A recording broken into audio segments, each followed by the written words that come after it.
हर हर महादेव, जय माता दी। दोस्तों, भगवान भोलेनाथ और माता पार्वती की कृपा आपके घर परिवार पे सदा सर्वदा बनी रहे। जैसा कि भाद्रपद माह का प्रदोष व्रत आज यानी 27 सितंबर दिन बुधवार के दिन रखा जाएगा। यह बुधवार के दिन पड़ने से बुध प्रदोष इसे कहा जाएगा।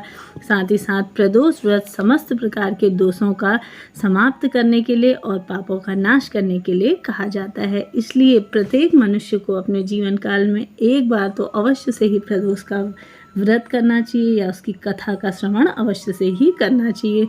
जैसा कि माना जाता है कि प्रदोष व्रत अगर आपकी कुंडली में किसी भी प्रकार का कोई दोष है, जैसे कि राहु, केतु, शनि इत्यादि कोई प्रकार का भी दोष है, तो उन सभी प्रकार के दोषों का शमन करने वाली यह प्रदोष व्रत माना जाता है। इसमें माना जाता है कि महादेव और माता गौरा की कृपा पाने के लिए, उन्हें रिझा मनाने के लिए यह विशेष दिन है।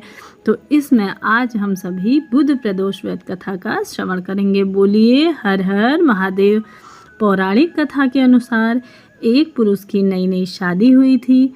गौने के बाद दूसरी बार पत्नी को लेने के लिए वह ससुराल पहुंचा और सास से कहा कि वह बुधवार के दिन पत्नी को लेकर जाएगा। लेकिन सभी लोगों ने कहा कि बुधवार के दिन मायके से ससुराल ले जाना मना है, क्योंकि यह सही नहीं है।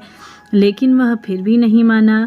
इसके बाद विवश होकर लड़की को भारी मन से सबने विदा कर दिया। सब दुखी होकर उन्होंने सब मिल करके लड़की को वहाँ से विदा कर दिया। पति पत्नी दोनों बैलगाड़ी में चल दिए। दोनों जा रहे थे तो नगर के बाहर निकलते ही पत्नी को अत्यधिक प्यास लगने लगी और वह पति से पानी लाने के लिए कहने लगी। तब पति पानी लेकर आया तो देखा कि उसके आने से पहले ही किसी पराये पुरुष के लोटे से हाथ से पत्नी पानी पी रही है और हंस हंस कर उससे बातें कर रही है।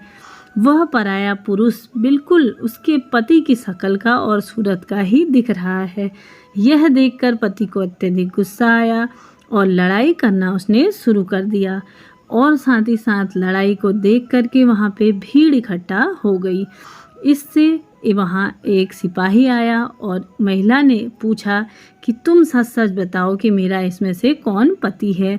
लेकिन महिला दोनों पुरुषों की एक जैसी शक्ल होने की वजह से अपने पति को पहचान ही नहीं पाई, क्योंकि दोनों की शक्ल एक जैसी थी, तो वो कैसे पहचान पाती कि इनमें से मेरा पति कौन सा है। महादेव ने उस पुरुष की प्रार्थना स्वीकार कर ली। उसने महादेव से प्रार्थना करी कि हे महादेव, मेरी इस समस्या का समाधान करें। तो महादेव ने उस पुरुष की प्रार्थना स्वीकार कर ली और उसी क्षण वह अन्य पुरुष अचानक से गायब हो गया। दूसरा जो पुरुष था उसके समान वह अचानक से ही गायब हो गया। भगवान शिव के आशीर्वाद से वह पुरुष अपनी पत्नी के साथ सकुशल अपने घर पहुंच गया।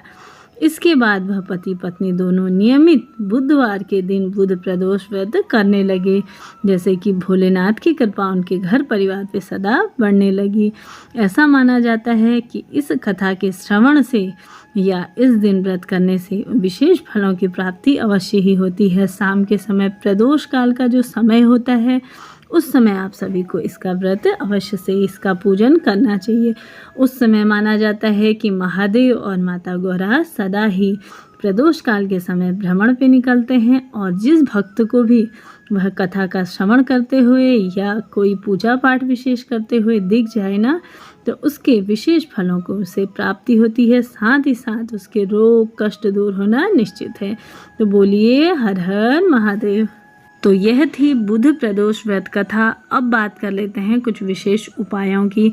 जैसा कि बुध प्रदोष व्रत के दिन पूरे घर में गंगा जल का छिड़काव अवश्य से करना चाहिए। माना जाता है कि प्रदोष व्रत के दिन घर में गंगा जल छिड़कने से घर में सुख समृद्धि का वासा होता है, घर में शांति बनती है और नकारात्मक ऊर्जा जो होती है वह दूर होना निश्चय है। तो आप सभी भी यह सरल सा उपाय अवश्य से करिए। नहीं तो बुध प्रदोष के दिन आप सभी को क्या करना है, शिवलिंग के ऊपर आप अपने घर पर भी यह उपाय कर सकते हैं। नहीं तो शिव मंदिर में जाकर के आप सभी को 108 बेलपत्री अवश्य से ही महादेव को समर्पित करनी चाहिए। माना जाता है कि ऐसा करने से भगवान शंकर का आशीर्वाद आपके घर पर सदा सर्वदा बना रहता है और कोई भी आपका रुका हुआ काम होता है तो वो अवश्य से ही पूर्ण हो जाता है। इस दिन आप सभी को महादेव के मंदिर में घी का एक दीपक अवश्य से ही जलाना चाहिए। इससे आपके घर में व्यापार में लाभ मिलता है। आपके घर में धन लक्ष्मी का आगमन अवश्य से ही होता है। यह अवश्य से ही कुछ सरलतम उपाय हैं, आपको निश्चय ही करना चाहिए, लाभ अवश्य से ही प्राप्त होगा। जैसा कि प्रदोष व्रत के दिन आप सभी को क्या करना है, 1 लोटा जल ले लेना है, उसमें आप सभी को 1 चुटकी काले तिल और थोड़ी सी चीनी मिला करके इसे आप सभी को महामृत्युंजय मंत्र कहते हुए आप सभी को भोलेनाथ के शिवलिंग पे समर्पित कर देना है। इससे आप सभी के घर में जो भी बीमारी है, हरी बीमारी, रोग कष्ट जो आपके शरीर में है, उससे आपको अवश्य से ही छुटकारा मिल जाएगा। तो यह थे मेरे द्वारा दिए गए सरलतम उपाय। इनमें से अपने लिए आप कोई भी एक चुनिए और अपनी पूजा पाठ को सफल बनाइए। जैसा कि इस दिन को आपको छोड़ना नहीं है, यह सर्वश्रेष्ठ दिन है।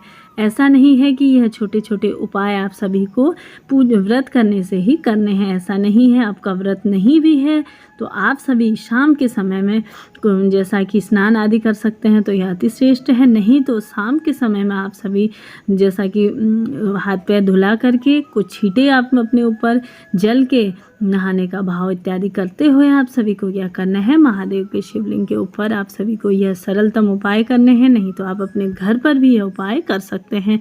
यह सर्वश्रेष्ठ है। प्रदोष काल का समय जैसा कि 6 बजे से शुरू हो रहा है और रात्रि 9 बजे तक यह रहेगा।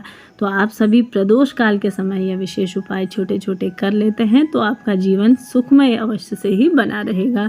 वीडियो अगर आप सभी के लिए उपयोगी रही हो तो वीडियो को चैनल को सब्सक्राइब अवश्य करें, साथ ही साथ बेल आइकन को प्रेस करना ना भूलिए। इससे मेरी सारी वीडियो की नोटिफिकेशन आपको सबसे पहले प्राप्त होगी।